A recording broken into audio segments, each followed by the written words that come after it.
Hi LEGO fans! Welcome to the third in a series of 5 videos looking at the new LEGO Harry Potter 2018 sets. I've already reviewed set number 75950, Aragog's Lair, and 75953, Hogwarts Whomping Willow. You're going to be seeing that set again later in the video. Today, I'm going to be unboxing, speed building, and reviewing set number 75954, Hogwarts Great Hall from LEGO Harry Potter. With sets ranging in price from $15 to $100, this one is the most expensive. The 878 piece part count feels quite low for this size of set, but we do have quite a lot of large elements including curves and roofing pieces. We also get a very impressive lineup of 10 brand new minifigures. We've got Hagrid, nearly Headless Nick, Professor Quirrell, Professor McGonagall, Albus Percival Wulfric Brian Dumbledore, Draco Malfoy, boo, Susan Bones, Hermione Granger, Harry Potter, and of course Ronald Weasley. Over on the back of the box we get a closer look at all of the cool detail inside, and I'm sure Harry Potter fans are going to be impressed. At the top of the tower we've got the magical mirror of Erised, which shows you your heart's desires. We also get 3 alternative images to put inside the mirror. Inside the Great Hall we've got the house banners, and in case a change of decoration is needed, we've got all variations here. It's great to see we've got a sorting hat element so we can recreate the sorting ceremony. Well, if you're sure, better be Gryffindor! There's a buildable basilisk complete with fangs, and we even get a little brick-built forks. We've got a boat to ferry first years across the Great Lake. LEGO says it doesn't float, but I just take that as a challenge. We can even recreate the iconic moving staircases of Hogwarts. We've also got some magical pets. I see the Animagus Scabbers, and of course Harry's owl Hedwig. One pet I didn't see was Hermione Granger's cat Crookshanks. This is an amazing looking set and I can't wait to show you all of the details. So let's get this box open and see what we've got inside. Hello, Hamora! Oh, who am I kidding?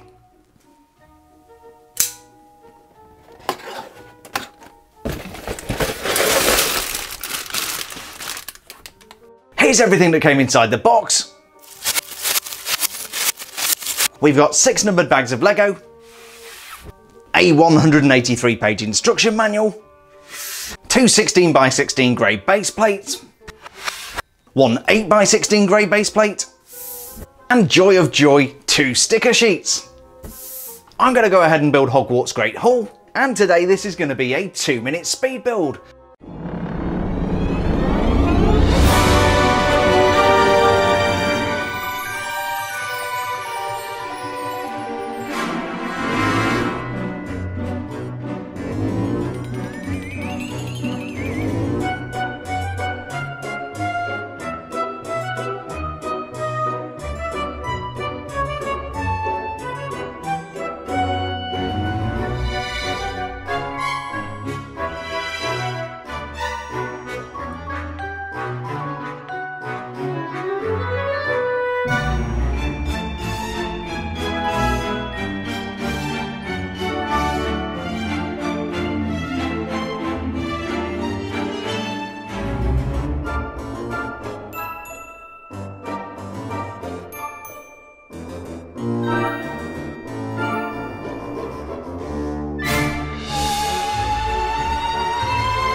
And here is the completed and rather impressive looking Hogwarts Great Hall. Build time was about 1 hour and 50 minutes and this was quite a lot of fun to put together.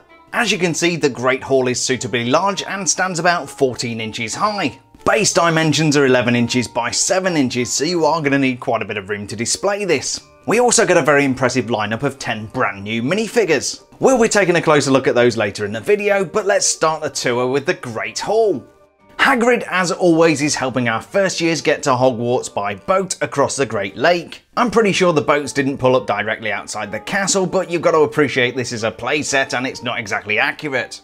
Immediately outside the large doors to the Great Hall, we've got a boat jetty. You can see some of the rocky foundations of Hogwarts Castle because after all, Hogwarts Castle is built on a large stone hill. We've also got a couple of water plants, and LEGO included a couple of dark blue plates to complete the illusion that the water runs right up to the castle. Of course, in the real Hogwarts, the Great Hall stands immediately above the kitchens. That would put the kitchens below the water table, and that would be bad news for all the house elves. The large main doors are made up of two very substantial LEGO elements, but they do lack door handles, which makes it a little bit fiddly to get them open. That would be very easy to rectify with a little custom build. Above the main doors we've got a clock which looks like a very nice printed piece but sadly is a stickered piece. On either side of the door we've got decorative arches with minifigure figurines. The real Hogwarts of course is covered in statues, and one of my favourite parts from all the Harry Potter movies is when McGonagall brings all of the statues to life in the final movie. One of the major differences between this and earlier versions of the Hogwarts sets is that these new sets have grey roofs. I'm actually going to bring out an earlier version of Hogwarts Hall later in the movie so you'll be able to see the difference for yourself. The Great Hall itself has a large pitched roof with lots of exterior detail.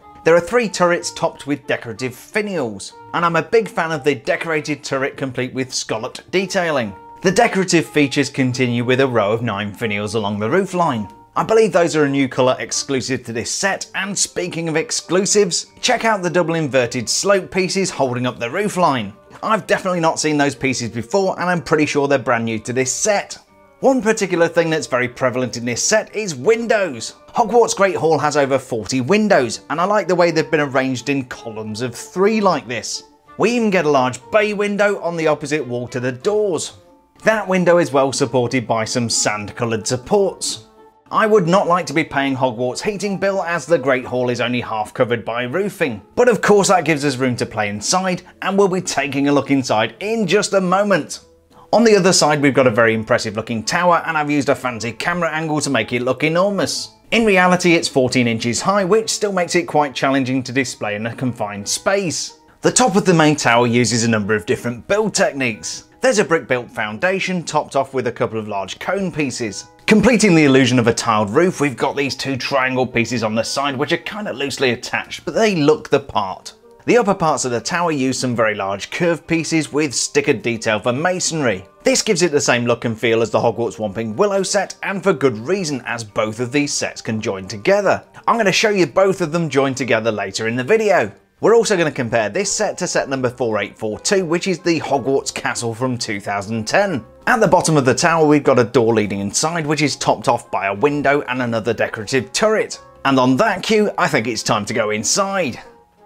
I really had to back up to give you a full overview of the Great Hall, but as you can see this is quite an impressive looking playset, so long as you don't feel the need for stairs. In a room at the top of the tower which is completely unreachable, we have the Mirror of Erised. This is a good looking recreation but an absolute nightmare to put together. Not that it's a complicated build, it just has a ton of stickers. We've got stickers at the top of the mirror, stickers for the decoration at the side, and stickers for the mirror itself. One really nice feature though is that we get different representations of the mirror for different characters peering in. This shows Harry Potter with his parents, Dumbledore holding a pair of socks, Ron holding the Quidditch cup, and Quirrell holding the Sorcerer's Stone. Taking away the Mirror of Erised allows us to peer into the turret room. Here we see Fawkes the Phoenix roosting in the attic space. The next level down reveals a storeroom complete with chest, spider, and the sorting hat. Here's the chest, which is a pretty standard LEGO chest, and of course I'm curious to see what's inside, so let's have a look. And we have a plethora of coloured gems, those are really nice. The 2018 sorting hat, as being modelled by Harry on the left, is brilliant. It looks so much like the one in the movie you can almost hear it talking. You might belong in Gryffindor, where dwell the brave at heart. Their daring nerve and chivalry set Gryffindor apart. Hermione on the right hand side is modelling the sorting hat from the 2010 Hogwarts Castle set. As you can see, the detail is very much lacking here. We've just got a kind of vague printed face on the front of the hat. On the next level down, we've got a potions laboratory with various bottles and concoctions, a cauldron, and a large black pot. While it's difficult to know for certain what's being brewed up here, I suspect it might be Polyjuice Potion. And then at ground level, we've got a dark space with a seemingly impenetrable brick wall. Except this is one of the magical staircases. Opening up the staircase reveals a really nice treasure in this yellow frog. I've not seen a LEGO frog element in that yellow colour before, and I think this looks really cool. The interior of the Great Hall certainly looks impressive, but it does seem a bit empty, so let's start by putting that right. That's a little bit better, but I do think LEGO could have done more with this interior. One of the immediate problems is that all the Hogwarts students are very small, they've got their tiny little legs and they don't bend, so they're all standing at the benches. The other glaring problem for me is there's just not enough food with this set. I would have liked to have seen the Great Hall laid out for a banquet. But overall there are some nice features, so let's take a closer look. The limitation with the minifigures only having short legs and not being able to sit down I can overlook. But one thing I'm not really very happy about is the way the benches have been laid out. There are 4 benches, one for each of the tables, and assuming you're meant to stand the minifigures on the benches, all of the minifigures are going to face into the hall. And if you do that, you're not going to see their adorable little faces. Well, adorable except Malfoy, of course. At the far end of the Great Hall, we have the top table, and there's room for 3 of the teachers to sit down. Dumbledore, of course, gets a commanding position at the centre of the table, and he's joined by Professor McGonagall and Professor Quirrell. Notwithstanding Hagrid, who's got fixed legs and can't sit down, it's nice that we have 3 seats for the 3 teacher minifigures that are included in this set. Other features include the Quidditch cup, which sits behind the top table, and the enchanted ceiling complete with floating candles. As you can see, nearly Headless Nick is floating around up there. The banners are double-sided and interchangeable, so we have one for Ravenclaw, Slytherin, Hufflepuff, and Gryffindor. Heating is provided by a grand fireplace at the back of the hall, and that's about it really. Food items are fairly limited. We've got some ice cream, we've got a chicken leg, and we've got some kind of cupcake. There's also a teapot and a mug, but nothing like the sumptuous banquets we'd expect to see in the Great Hall. Keeping all of this in context, let's compare this to the Great Hall from the Hogwarts Castle set of 2010. I can't promise this is complete, but it's certainly completely covered in dust. Similarities include the house banners, although we've only got Slytherin and Gryffindor here. When it comes to the interior, it's rather sparse to be honest. Instead of the top table, we've got 2 fancy chairs and a lectern, and the benches come as a separate piece which you just kinda stand outside. There's loads of other neat features in the 4842 Hogwarts Castle set, but that's not what we're here to look at today, and maybe we'll cover that off in a later retro video. Before we move on, I do want to show you the old Hogwarts Castle compared to the new Hogwarts Great Hall. The old set does come with a couple of extra buildings, so we'll have to just ignore those. But you will notice that the Great Hall and the tower are much bigger than in the previous set. There are 2 things that I really miss in this new set. The most obvious difference is that we're missing those fantastic green roofs. They may not have been screen accurate, but I think they're an iconic part of the Hogwarts set. And the other thing that's been completely overlooked in the new set is the triple chimney on the side of the tower. That is a screen accurate feature of the tower, and I'm not sure why LEGO chose to drop it. Another absolutely bizarre feature of this set is the inclusion of a basilisk. The basilisk of course appears in the Chamber of Secrets, which is a completely separate movie to the one that Professor Quirrell appears in. I know this set isn't exactly screen accurate or canonical, but this is just bizarre. Weirdness aside, the basilisk is quite a funky little build. It's got fearsome removable fangs and yellow eyes. The body has 5 points of articulation courtesy of ball joints and ends in a tail. Each of the main 4 points of articulation has a slider underneath which holds everything together, but it does make it quite difficult to pose the basilisk. The box art does show Professor Quirrell jinxing the basilisk, but I'm pretty sure that never happened. One thing I really like about these 2018 Harry Potter sets is the quantity and variety of minifigures. There are no reboots here, these have all been completely redone for 2018 and they look great. I'm starting out with one of my favourite minifigures. This is Sir Nicholas de Mimsy Porpington, otherwise known as Nearly Headless Nick, and he's the resident ghost of Gryffindor Tower. He's called Nearly Headless Nick because he died in a botched execution attempt and they didn't quite manage to decapitate his head properly. I really like the printing on Nearly Headless Nick. This is great metallics here. As you can see, we've got really fancy metallic kind of vintage printing here on the front and down onto the legs there. And we've got very similar shiny metallic printing on the back. Looks really, really sharp. Great expression there. Really brings through the character that John Cleese played for Nearly Headless Nick. And if we take off that hairpiece, we do have a slightly more morose, sad expression on the back there. Really nice hairpiece with the receding hairline. And there's some really good texture in there as well. I love the way it kind of comes to a point at the back here. That's awesome, and that is Nearly Headless Nick. Moving on to a more familiar face, this is the boy who lived Harry Potter, and a very young looking Harry Potter it is too. These minifigures in the new sets are intended to represent the years 1 and 2, and as you can see we've got the tiny child legs, which causes some problems for these characters when they want to sit down.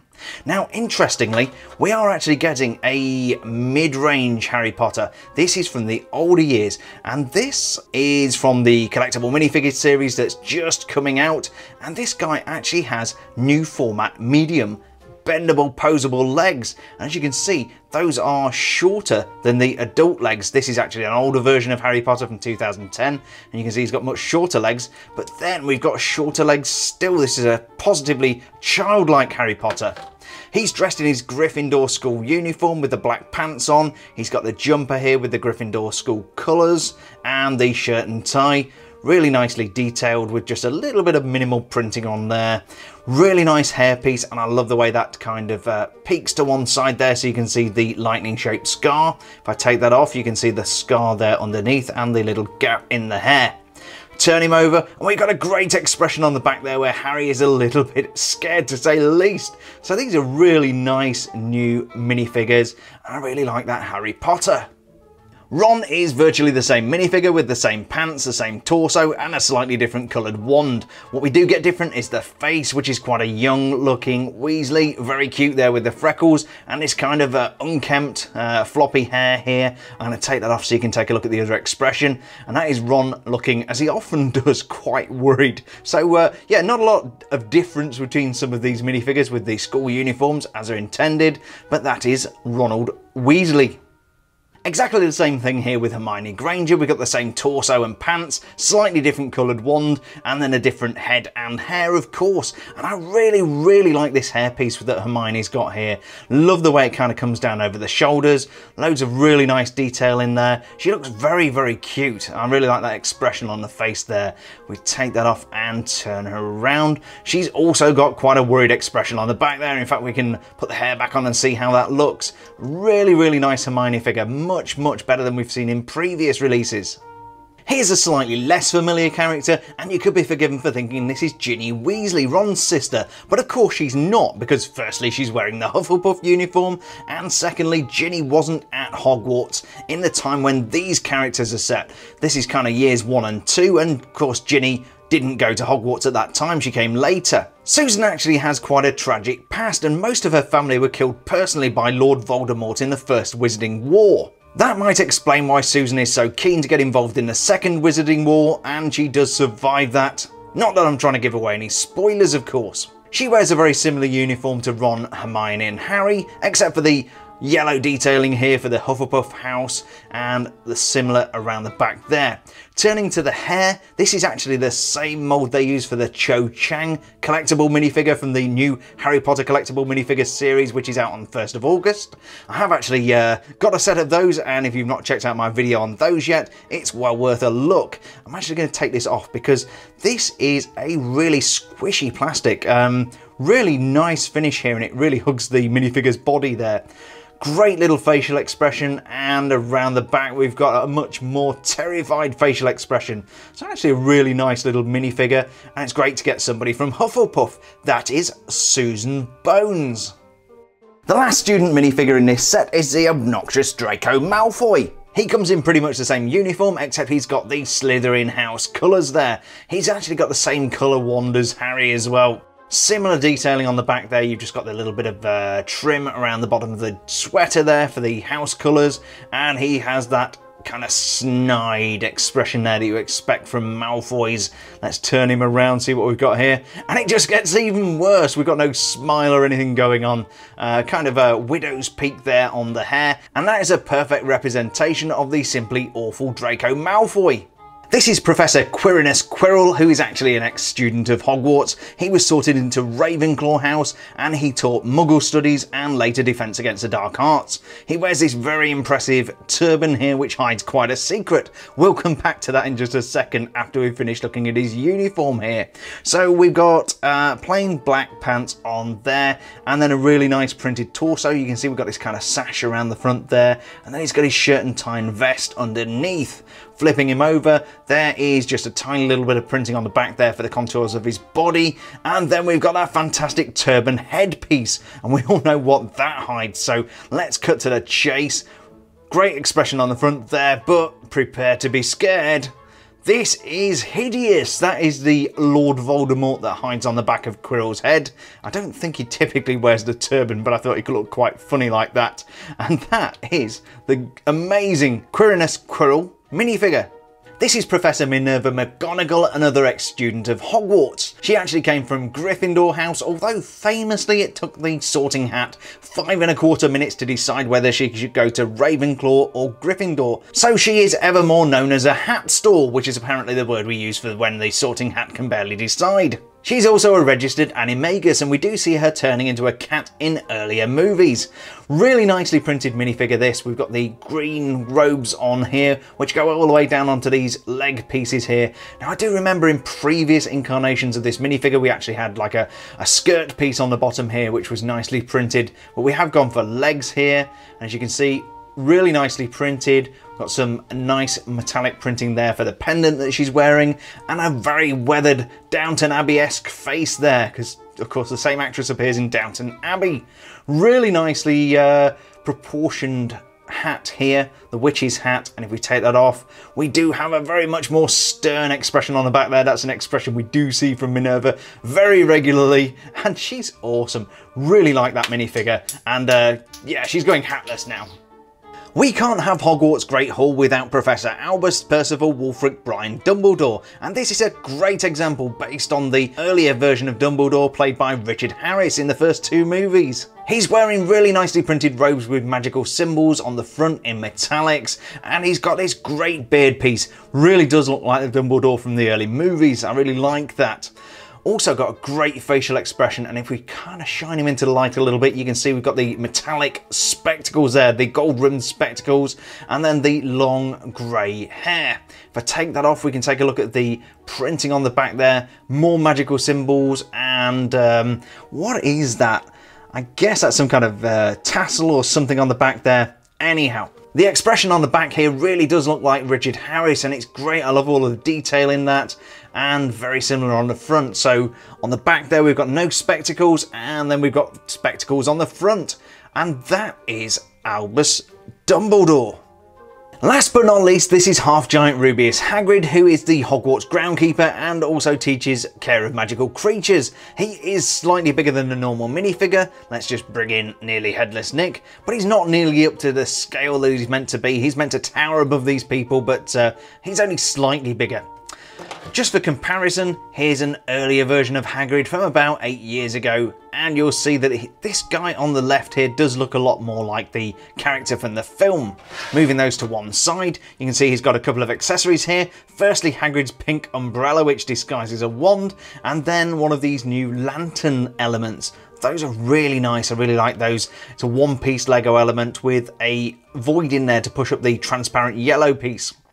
Really nice printing on the front of the outfit here. He's certainly got one of these kind of maxi-fig looks to him.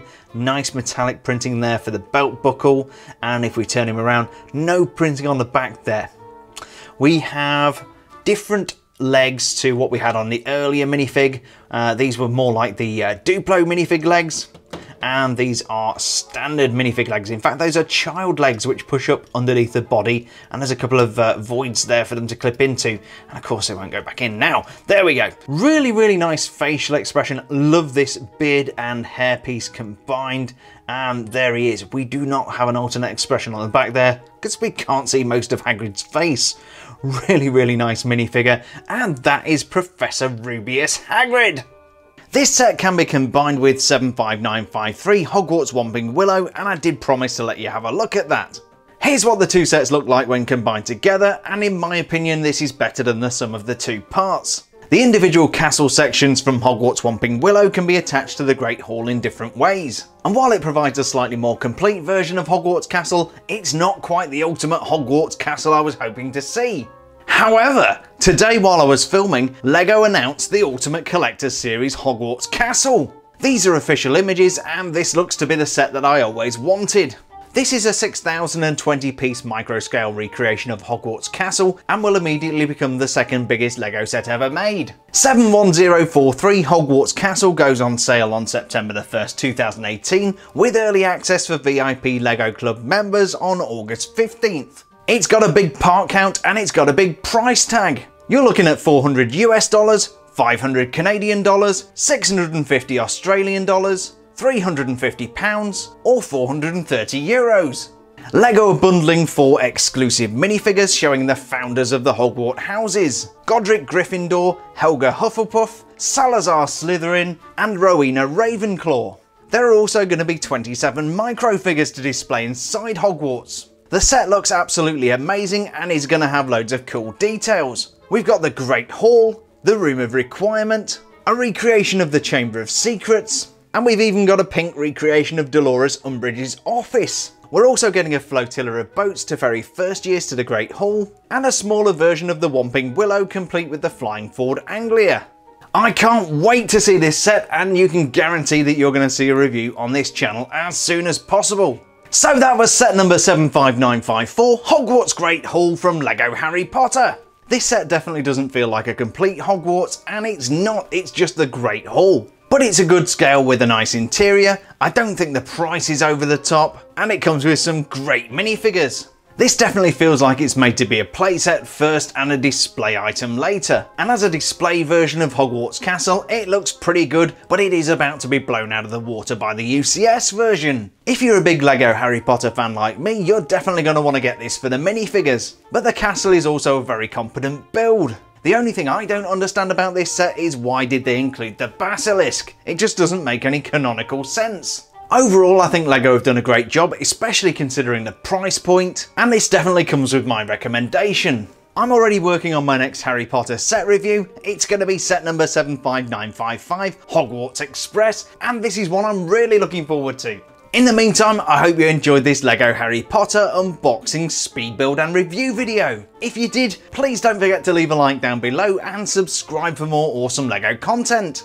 I release 2 new LEGO review videos every single week, and you'll find more than 200 other LEGO reviews on my channel. Also be sure to check out my video where I open up all 22 of the brand new LEGO Harry Potter collectible minifigures series. I'll teach you how to feel out all of the minifigure blind bags with no duplicates, no disappointment and no wasted money. Thanks a million for checking out today's review, stay safe and we'll see you on the next build video.